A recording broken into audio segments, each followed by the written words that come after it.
మళ్ళీ సర్కారుకు పాజిటివ్గా వార్తలు రాసిన వాళ్ళను కూడా ముఖ్యమంత్రి యనమల రేవంతాల సారు ఇడిచిపెట్టాడట. ఈ ఇందిరమ్మ రాజ్యంలో ఏ పొక్కల ఉన్నా గుంజుకొచ్చి అరెస్టులు చేయిస్తాడట విలేకరులను.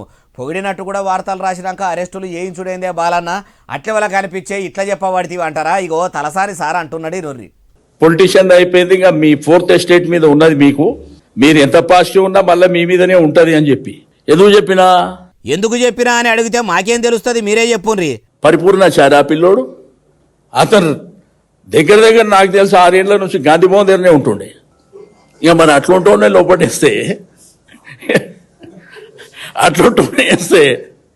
ఇక ఇప్పుడు వాళ్ళకు రోజు పాజిటివ్ రాసే వాళ్ళని వదిలిపెడతారు అనుకుంటుర్రా?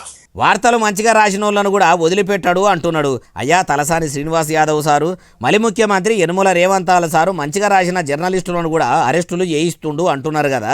మరి మీ మాజీ ముఖ్యమంత్రి కేసీఆర్ సారు ముచ్చటేంది సారు? అప్పట్లో ఏలుబడిలకు వచ్చిన తొలుతలని ఏబిఎన్ ఆంధ్రజ్యోతిని, టీవీ9 ఛానళ్లను మూతపెట్టియలేదా?